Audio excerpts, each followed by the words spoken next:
విద్యార్థులు మీరు ఒక వాక్యాన్ని వర్బ్ సహాయంతో వ్రాయడం ఎలాగో నేర్చుకున్నారు కదా. వర్బ్ స్ట్రాంగ్ అయినప్పటికీ వీక్ అయినప్పటికీ మీరు ఒక వాక్యాన్ని సులభంగా వ్రాయగలుగుతారు.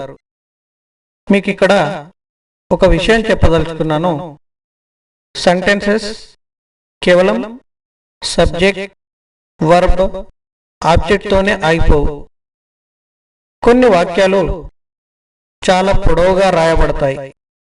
అంటే ఒక వాక్యమే 2 లేదా 3 లైన్ల వరకు రాసి ఉండడం మీరు ఎక్కడో చూసి ఉంటారు. మరి ఇటువంటి వాక్యాల నిర్మాణం ఎలా ఉంటుంది అంటే మీ ముందు ఒక ఉదాహరణ తీసుకొస్తున్నాను, గమనించండి. మీ ముందు ఒక ఫోటోగ్రాఫ్ ఇస్తున్నాను. ఈ ఫోటోగ్రాఫ్లో మిస్టర్ రాజీవ్ గాంధీ, ప్రణబ్ ముఖర్జీ ఇద్దరు మాట్లాడుతున్న దృశ్యం. ఈ విషయం న్యూస్ పేపర్లో ఇవ్వబడింది. న్యూస్ పేపర్ వాళ్ళు ఈ ఫోటో ప్రచురిస్తూ ఆ ఫోటో కింద ఈ రకంగా వాక్యాన్ని రాశారు, గమనించండి. Mister Rajiv Gandhi explaining a point with Mr. Pranab Mukherjee beside him at the release of the Congress manifesto in New Delhi on Tuesday. చూడండి, ఈ వాక్యం ఎన్ని లైన్లలో రాయబడిందో.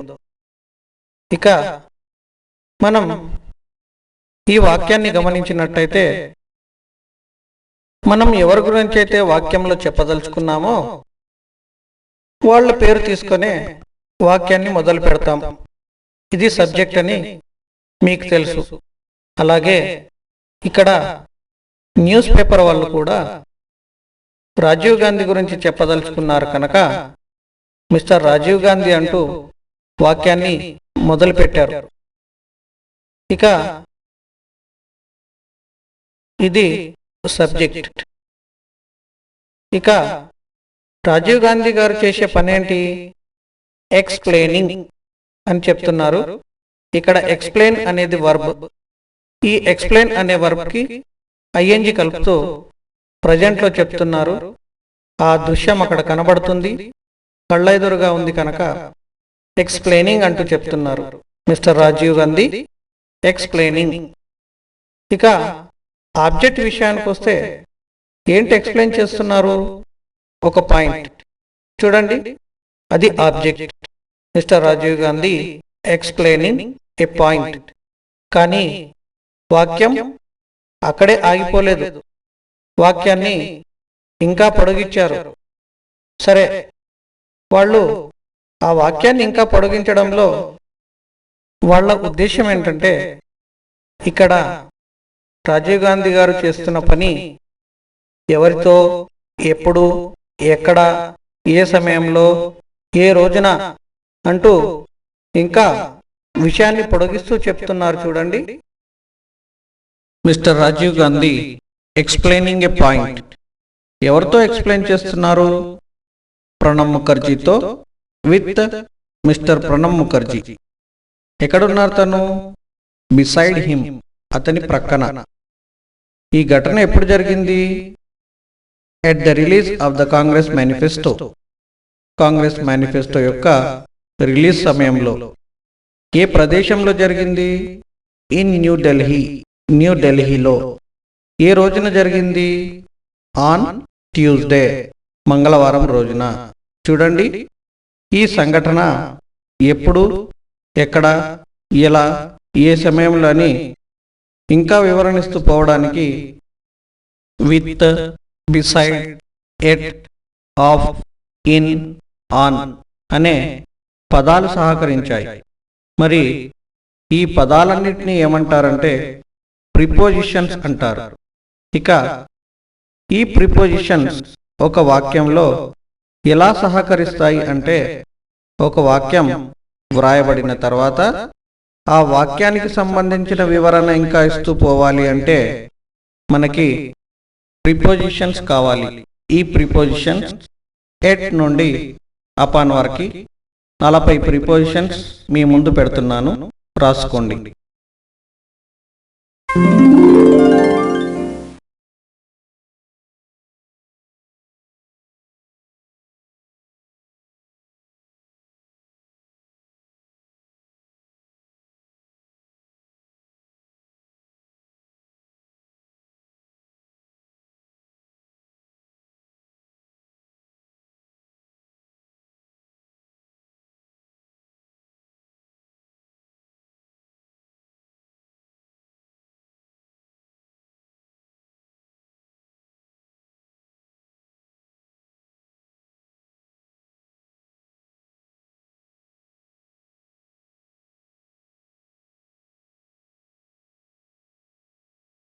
విద్యార్థులు, ఇంతవరకు ఒక వర్బ్ సహాయంతో వాక్యాన్ని రాయగలిగారు.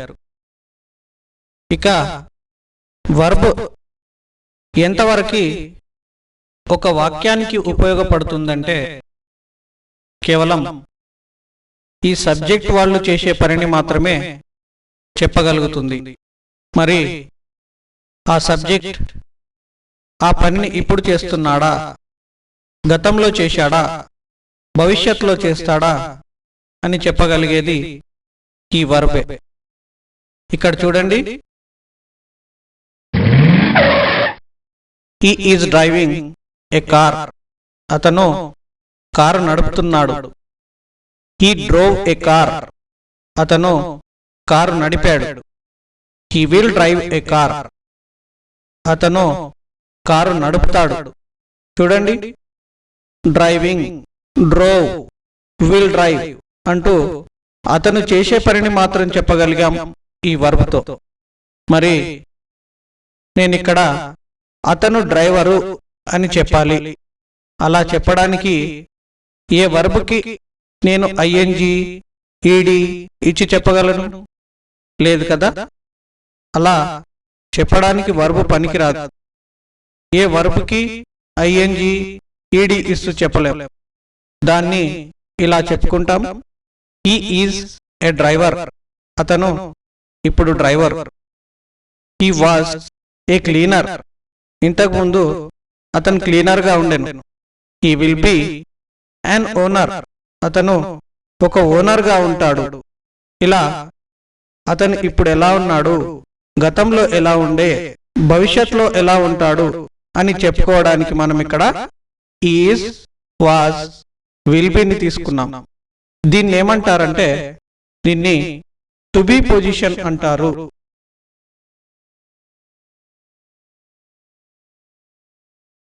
ఈ టు బి పొజిషన్ ప్రతి మనిషి యొక్క పొజిషన్ చెప్పగలుగుతుంది.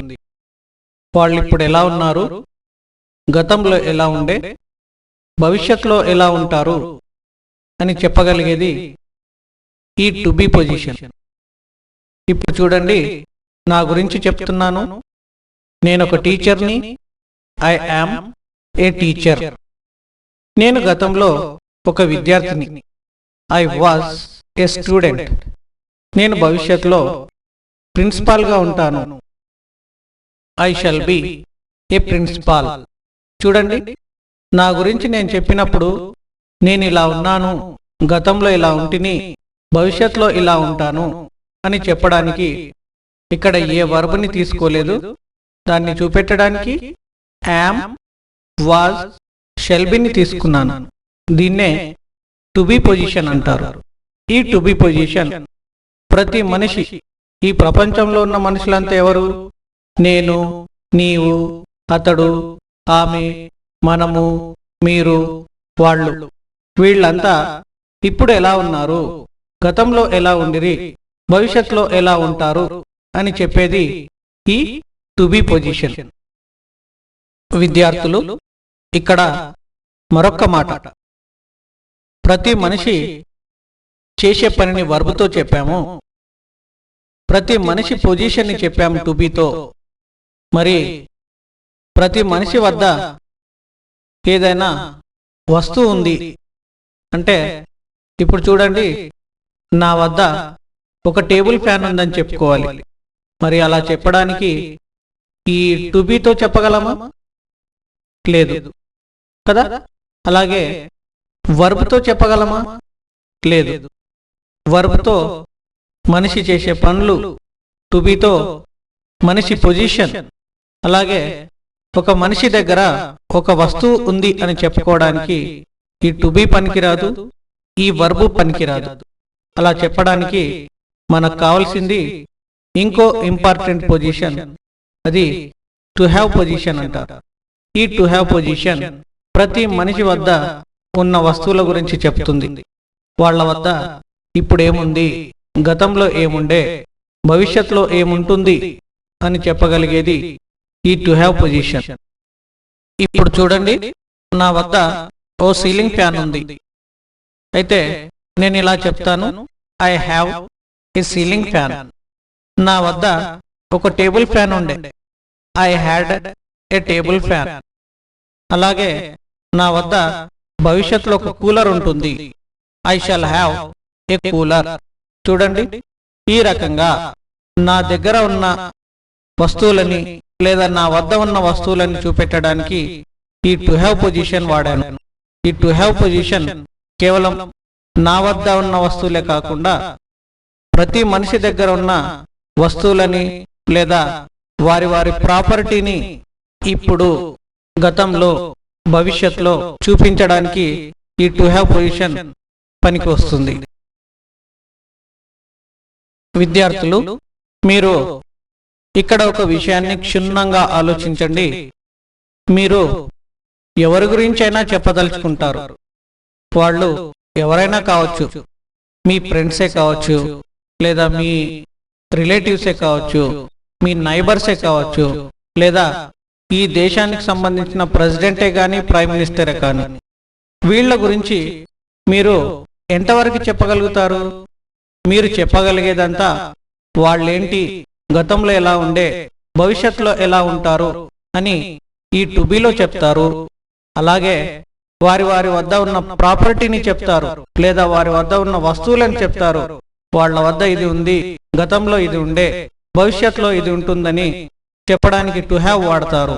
ఇక వాళ్ళు చేసే మంచి చెడ్డ పనులను చెప్తారు ఈ వర్బ్ సహాయంతో. ఇంతకన్నా ఇంకేమైనా చెప్పగలుగుతారా? లేదు కదా. ఒక మనిషి గురించి మనం ఎంత చెప్పినా కేవలం వాక్యాల రచన to be, to have, subject, verb, object లోనే పరిమితమై ఉంటుంది. దీనికంటూ రాజీవ్ గాంధీ లైఫ్ స్టోరీ మీ ముందు తీసుకొస్తున్నాను. ఇక్కడ వచ్చే ప్రతి సెంటెన్స్ ని మీరు అబ్జర్వ్ చేస్తూ ఉండండి. ప్రతి ఒక్క సెంటెన్స్ మీ కళ్ళకు కనిపించేది కేవలం ఈ to be, to have, subject, verb, object కి పరిమితమై ఉంటుంది. చూడండి,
విద్యార్థులు, మీకు టు హ్యావ్ పొజిషన్లోని వద్ద ఉంది లేదా కు ఉంది అని అనుకున్నామే, వీటి మీనింగ్స్లో మీలో కొద్దిగా కన్ఫ్యూజన్ ఉండవచ్చు.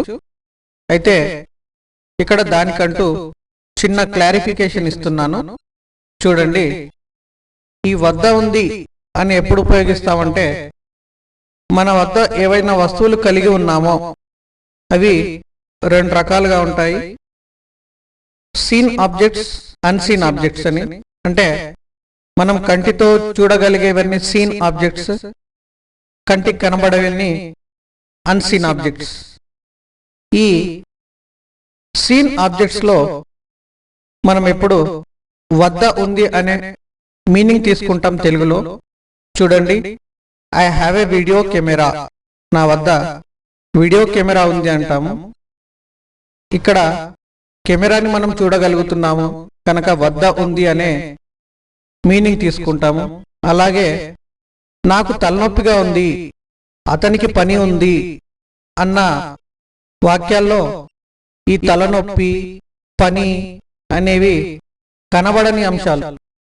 ఈ అన్సీన్ ఆబ్జెక్ట్స్ కి మనం కు ఉంది అని తెలుగులో చెప్పుకుంటాము. చూడండి, he has an urgent work, అతనికి చాలా అర్జెంట్ పని ఉంది, అతనికి ఉంది అని చెప్పుకున్నాము ఈ అన్సీన్ ఆబ్జెక్ట్ లో.